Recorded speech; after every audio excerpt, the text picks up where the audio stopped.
What's up, internet people? I am the Windows Mac Genius, and I know it's been a while since I've actually posted a video on here. Thank you to the subscribers that have joined along the way. Thank you for the view counts, even though I've been very inactive. I think the only excuse I have is that I'm a student in school still and have to get my stuff done. But I've decided, you know what? It's about time to put out more videos. Some of them being mixed technology, either reviews or tutorials. I see you guys liked my tutorials last time, and thank you. I will try to do more in the future. And if you have any questions or want something to, suggestions, ideas, comments, things like that, let me know in the comments below. So today we are talking about the Nintendo Switch.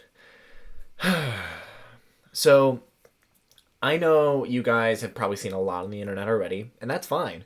I like to contribute to that and maybe add a little bit of firsthand consumer, just a regular casual gamer. I currently own the Nintendo Switch. I bought it the first day it came out. I didn't wait in line. I got it pre-ordered via GameStop. They just said, "Hey, you want to pre-order it?" And I'm like, "Yeah, sure, why not?" Um, and I've been with it for now since the launch date. I bought Breath of the Wild the same day it came out, as well as 1-2 Switch. I got those from Amazon and got them shipped to me the same day. And there's a lot of issues and also a lot of good things. Let's talk about the good things first, because that way you don't have to hear all these bad things in the beginning bashing the console. And that's just it. Is it really a console? My definition of a console is something that stays in place and never moves. Um, when you have a audio console, that's it. It stays there. It doesn't move. Unless you have a portable one, the portable setup. But when you're at the console, you're sitting at the console. You're not going anywhere. You're editing audio. So my Xbox One S and the PS4 and my 360 and my PS3, they are consoles. They stay there and they don't do anything else. When I bought the 3DS, that's a portable. It's not a console. It is a portable gaming system. The PS Vita, when I had it for a little while, that's also a portable, not a console. It's just a portable gaming system, playing games. So, you know, if Nintendo thinks that this is a portable console, then, you know, then phones are portable consoles then. Because I can emulate on an Android. We can play games, and iPhone users as well can play games and stuff like that. Is that a portable console? I don't think so. So, what is this? This is, to me, it's a portable gaming system, and I think it's fantastic. And it also has docking capabilities, which I think is also fantastic. But that's not a console anymore. It's still just a portable unit, which I think is fine. People can get hung up on names all day long. It's fine. So, let's get started with the things I like about it. One, it's portable, and that's what I go for. It's also got USB C, which is the world is going for it, and that's what I like. USB C, all the things. My next Galaxy will probably be USB C. I want iPhone to be USB C, Macs being USB C. Pretty much, you have one standard cord that charges everything, and that communicates together with everything. So, good job, Switch. Good job, Nintendo. Another good thing, the titles. Breath of the Wild is a beautiful game. If you don't have a Switch, if you have a Switch and you don't have Breath of the Wild, you're not really playing it to its full potential. It's just straight out. That's just how it is. Right now, the Breath of the Wild is probably the most graphically intensive game for the Switch that it could possibly, muster at this point. So that's that. The Joy Cons, I think they're a fantastic, innovative idea. They're very easy to use. I'm able to take them in, put them out. I'm able to put them able to charge. They've never had a charging problem. I've never had a battery issue. I have had some connectivity issues, but they've been pretty much gone away. So, and I know that Nintendo's coming out with pretty much, if you've bought it and you don't have that little foam piece that is in the new Joy-Con controllers, which is an RF shielding piece of foam that's integrated with a nickel, I think, or something. So that's that. And I mean, it has a headphone jack, and on top of that, the carrying case is nice, and I love that the Pro Controller is a beautiful piece of equipment. But I think that's really, and Splatoon 2, I've been playing the actual test drive today at 3 p.m. and I thought it was fun. I had a great time playing, and it felt good. I tried it on docked mode. It felt great. Played it with the Pro Controller. That was even better than all of them combined. So now to talk about the issues, which for something that's this, like, I know it's only $2.99, it's still a steep price for people who want to expect a lot out of a console.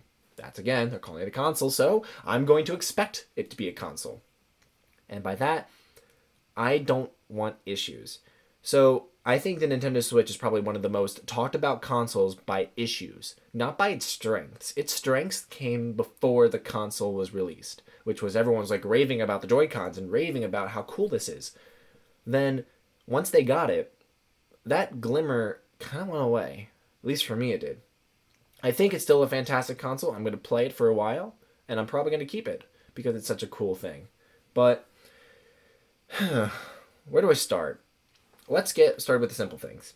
I heard about the scratching of the console from the docked mode. I haven't done it, thank goodness. But I was very careful about it until I went to Amazon and bought the plexiglass screen protector. Now, what pisses me royally off is that Nintendo does not have a plexiglass screen protector.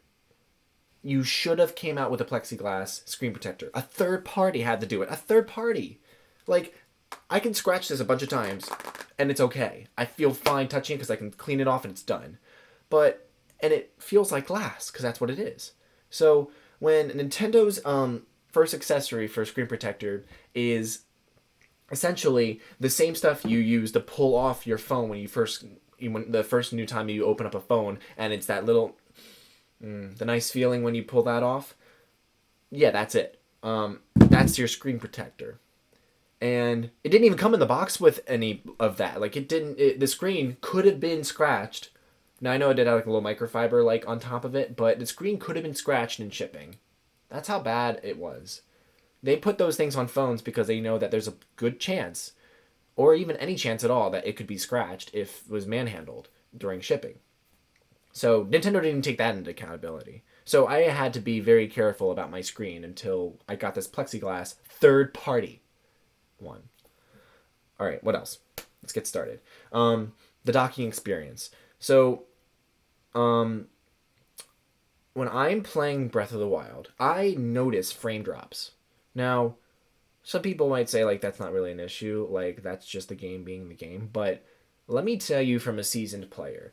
I play on my PC, I play on my phone, I play on my Xbox One S, my PS4, all of them. And they're running at consistent 1080p, 60 frames per second, and I never see it drop. Because these consoles know what they're doing. They've been in the business for so long, and they've also been PC-driven companies, and, they've never had that sort of issue before. When a frame rate drops on a console, there's two issues. One, game has been poorly made, or you can blame the console if it happens on multiple things. But I haven't played other graphically intensive games, so I guess we're gonna have to wait. But right now, I'm blaming it on the Switch and the Zelda. Because when I'm in docked mode, that's when it looks beautiful, and everyone's like, wow, this looks great. But then when me and my friends play Zelda Breath of the Wild on docked mode, and we see frame rate drops, that takes away from the experience. You're like, come on, what's going on? We want a fluid experience, and you want to have a good time. And that's what I have, a good time when it's not docked. On top of that, it gets very hot when it's docked.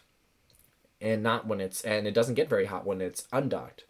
So that's where I bring up my current issue, which I hope is just an isolated issue. Not for me, but somebody else had a SD card melt. Not really melt, but like sort of the plastic inside. Because it got so hot during a Breath of the Wild playthrough, because obviously they're playing it on docked mode, and the fan on the dock is supposed to keep it cool. And it wasn't. And it burned their finger. If that's an issue, then, and I've already been feeling the heat when I pick it up, then I'm going to have to stay away until I know that the dock is safe. So, that brings me to another point of the SD card. The SD card is only used for saving games. And not by what you mean, like when, oh, you want to save your data? No, that's saved on the console.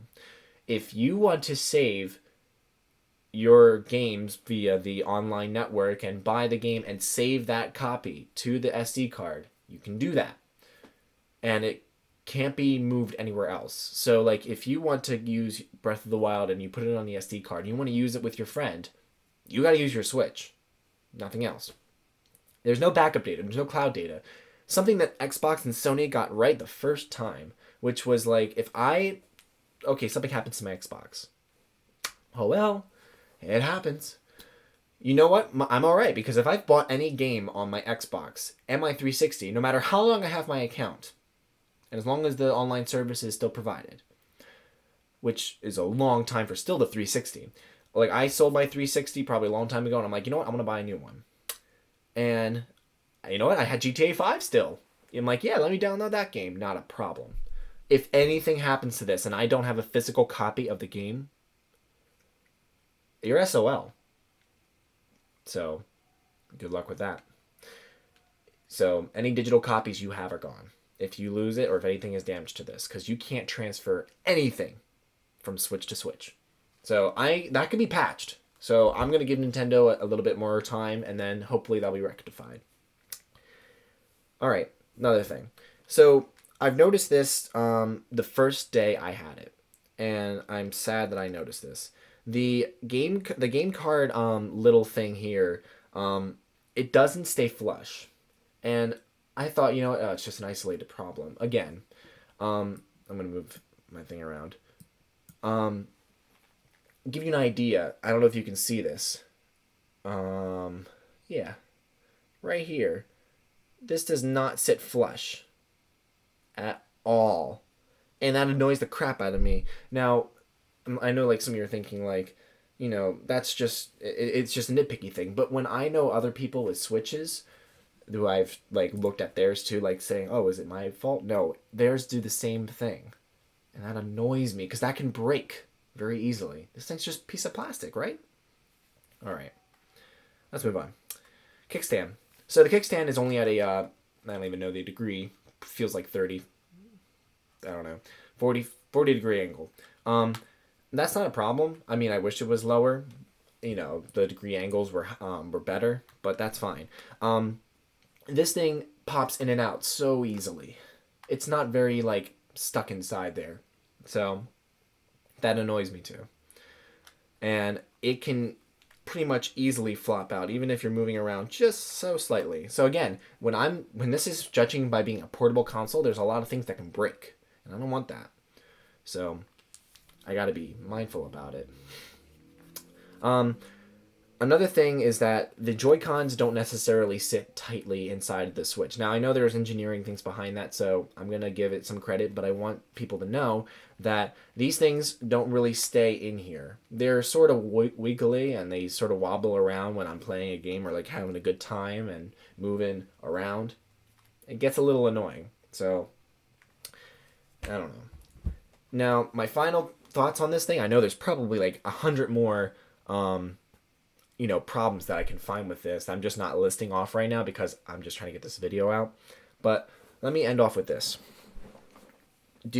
There's one thing that concludes all of this issue, and that is the Nintendo Switch was rushed. There's just no way of getting around that, and I'll tell you why.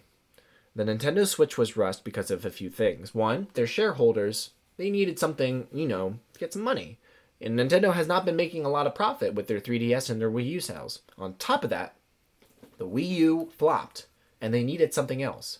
And on top of that, they're doing something that's going to cut off both the 3DS line and the Wii U line. So now they only have one line of product coming out. So you're not going to be making a lot of profit anymore. Not as much as you used to. So if they would have released this with all those bugs fixed, with all the little issues, maybe even did like a test subject with other people, maybe even test it with the YouTubers, with the gamers, the people who nitpick this crap.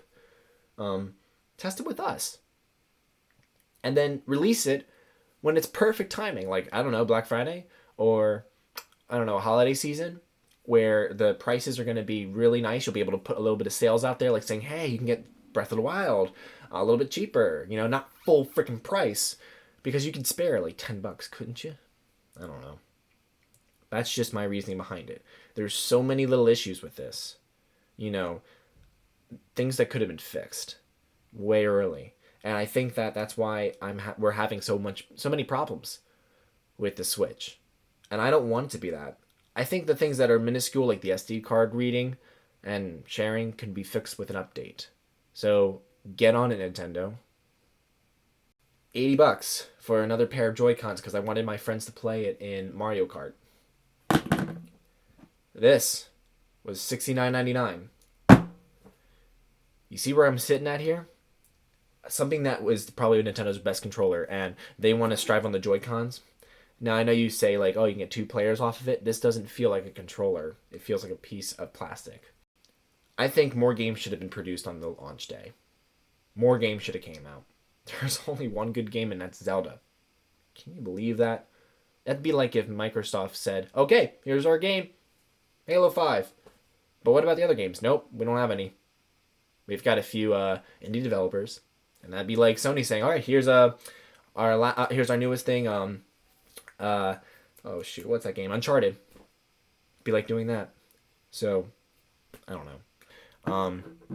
So I'm gonna leave it off with that, and hopefully you guys enjoyed this video. I really hope that I get to post more videos up here on the Windows Mac Genius channel. If you have any suggestions, any comments, feel free to share my video. Feel free to subscribe. I appreciate it, and you know, I'm glad that you guys got to listen to me rant just a little bit. You all have a great day, and I'll catch you guys, hopefully, in the next video. See ya.